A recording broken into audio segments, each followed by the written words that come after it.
Hello again, everyone. Marcus here, and I review music on my channel. Getting to some more of your requests. I recently, as in within the last few weeks, reacted to a Muse song, Uprising, I believe it was.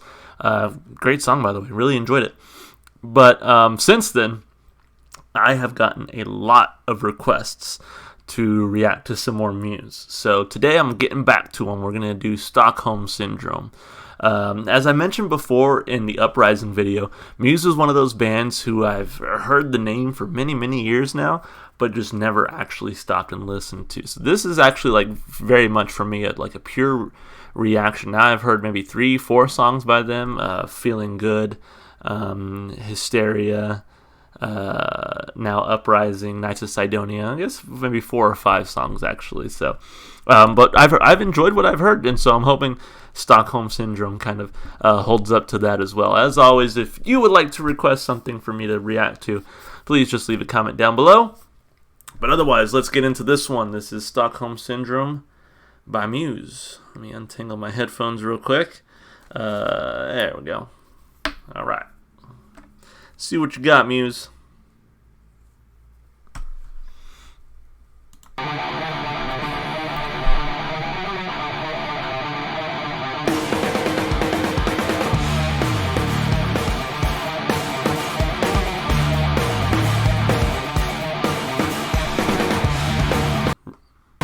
Really enjoying that guitar and the bass there.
Transition plot.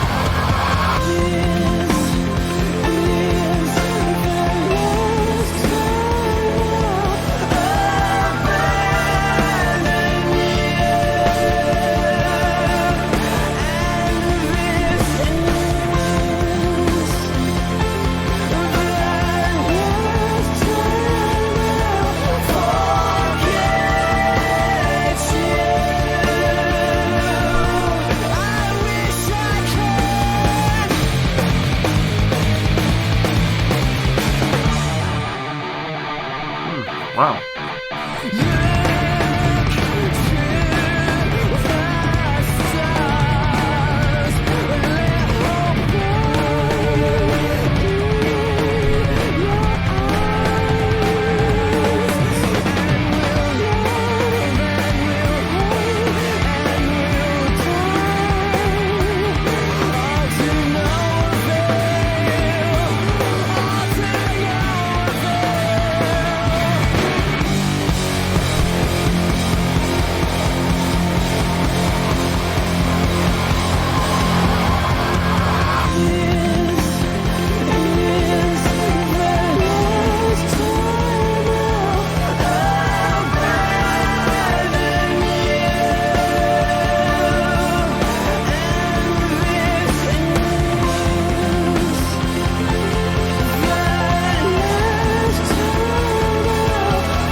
Damn.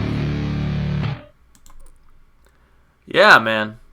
I like that one a lot. That was good. Just initial reaction here. For many years, I've known like a lot of people who really like Muse. And I never really got it at first, I guess. I heard a few songs from them, and I was like, all right, they're good, I guess. But, I think I'm slowly, as I dive deeper into them on my channel here, I'm slowly starting to understand why so many people do like this band. I mean, they got a lot of really good elements that are definitely easy to like here. But let's break it down further. Let's start with the lyrics. I won't stand in your way, let your hatred grow, and she'll scream, and she'll shout, and she'll pray. And she had a name, yeah, she had a name. And I won't hold you back, let your anger rise, and we'll fly and we'll fail, we'll fly and we'll fall, and we'll burn. No one will recall, no one will recall. So, Stockholm Syndrome is a term that it's like when you fall in love with your torturer or, the person who is mean to you, right? It's, that's basically what it is. I mean, there's no other way for me to explain it. That's basically what it is.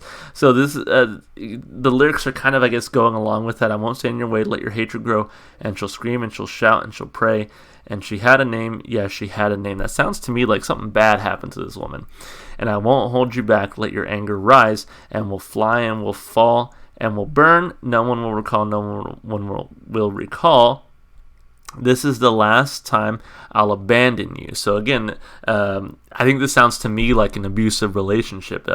You see it often where it's like the abuser is often like, oh, I promise this is the last time I'll harm you, or this is the last time I'll do that. And so I think you see that in a lot of like people, victims of Stockholm Syndrome. Is that you get the excuses a lot that they're really empty. This is the last time I'll abandon you, and this is the last time I'll forget you. I wish I could. Look to the stars, let hope burn in your eyes, and we'll love and we'll hope and we'll die, all to no avail, all to no avail. This is the last time I'll abandon you, and this is the last time I'll forget you. I wish I could. This is the last time I'll abandon you, and this is the last time I'll forget you. I wish I could. Interesting. I'm wondering what the deeper meaning here is. Is it truly about maybe an abusive relationship, about Stockholm Syndrome as the title suggests, or is there like maybe some other deeper meaning? I wonder. I truly wonder. Yeah. I'm thinking just from the beginning of the song lyrically that this woman was maybe killed by her abuser, killed by the person who tortured her, right? So, interesting. Okay. Well, lyrically though, I give it 2 thumbs. I think it really worked for the song that they were going for here, and as you can tell, it's kind of making me think a little bit. Although I think I know the message behind it, I think it's straightforward enough for me to get it. I think the writing itself was still pretty solid, and I enjoyed the writing, so I enjoyed the song lyrically. To me, though, where this song really shines is in the vocal performance and in the instrumental performance. So, really love kind of the heavy guitars mixed in with some more progressive elements with the keyboard / piano, with kind of that spacey feel in between the hard, heavy sounds.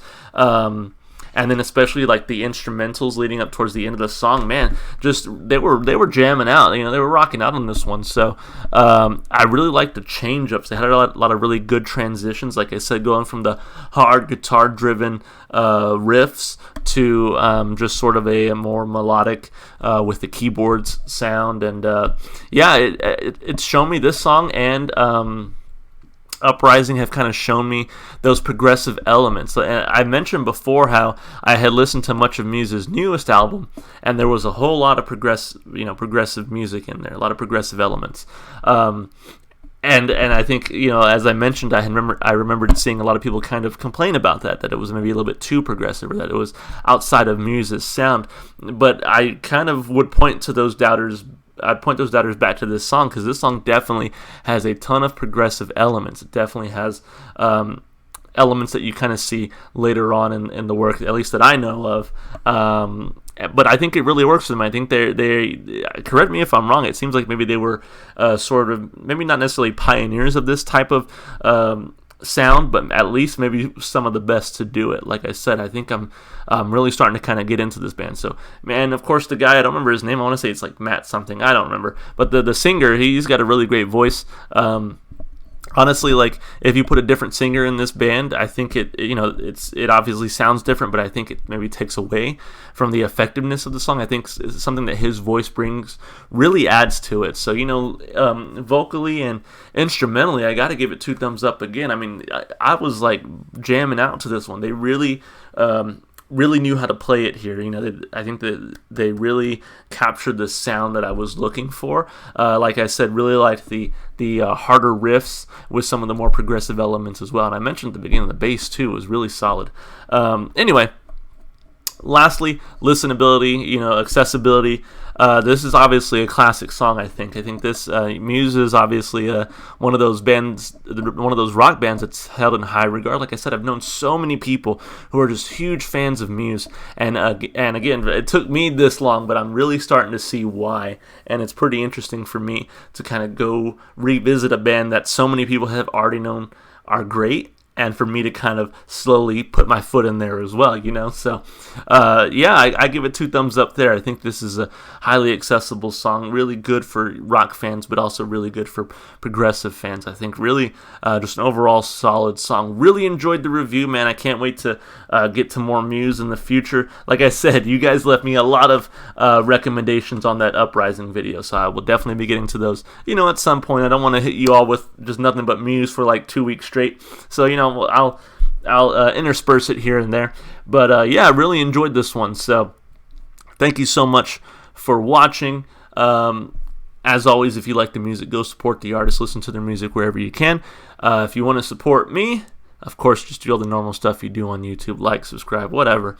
If you want to see more from me, you can probably check out some stuff here, some links, not links, you know what I mean, the shit on YouTube that goes here at the end. And then, of course, my Twitter is in the description. So, anyway, have a good one, guys. See you in the next review.